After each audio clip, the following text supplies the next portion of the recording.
Bumrah. பும்ராவோட inclusion வந்து தெரியல. தெரியல. ஏன்னா, லாஸ்ட் டெஸ்ட்டே ரொம்ப ஸ்ட்ரகிள் பண்ணாரு அந்த இத மெயின்டெயின் பண்றதுக்கு. அண்ட் ஆல்சோ திரும்ப கன்டினியூஸா அடுத்த 2 நாள்ல இன்னொரு டெஸ்ட் ஆரம்பிக்குது.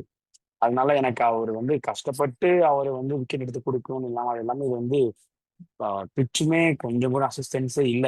ஒரு மாரி நீ கிரைண்ட் பண்ணி ஒரு 15 ஓவர் பென் ஸ்டோக்ஸும் தொடர்ந்து போட்டா தான் அதுல வந்து ஏதோ கொஞ்சம் இருக்கு.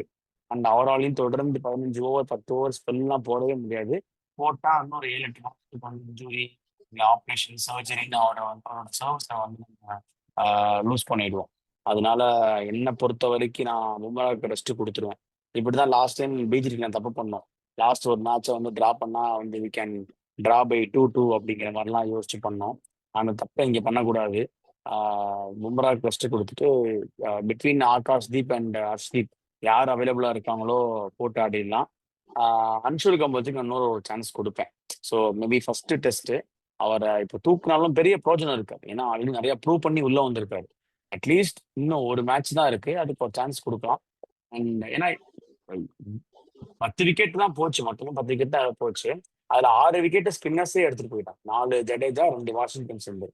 மிச்சம் இருக்கிற 4 விக்கெட்ல வந்து ஆளுக்கு எல்லாமே ஷேர் பண்ணிக்கிட்டாங்க ஒரு விக்கெட். சிராஜ் ஒரு விக்கெட்டு, அன்ஷுல் கம்போஜ் ஒரு விக்கெட்டு, பும்ரா 2 விக்கெட். ஸோ அதனால அதுல இந்த ஒரு ரீசனா வச்சு நம்ம பெருசா குறை சொல்ல முடியாது. அண்ட் ஆல்சோ இங்கிலாந்து பவுலர்ஸுமே பெருசா விக்கெட் செகண்ட் இன்னிங்ஸ் நம்ம பார்த்தோம். எல்லாருமே நல்லா பேட் பண்ணாங்க. ஸோ அதனால இதுல இந்த ஒரு இன்னிங்ஸ வச்சு மட்டும் நான் அவரோட ஆ டேலண்ட்டோ இல்ல அவரோட ஃபியூச்சர டிசைட் பண்ண முடியாது. ஸோ அன்ஷுல் கம்போஜுக்கு இன்னொரு சான்ஸ் டெஃபினட்டா குடுக்கணும். அண்ட் பும்ராவுக்கு பதிலா ஹர்ஷ்தீப் ஆர் ஆகாஷ்தீப் யார் அவைலபிளா இருக்காங்களோ அவர் ஆடணும். ஹர்ஷ்தீப் அவைலபிள் ஃபார் செலக்ஷன் நினைக்கிறேன். ஏன்னா நெக்ஸ்ட் பிராக்டிஸ் ஓகே. பண்ணிருக்காரு.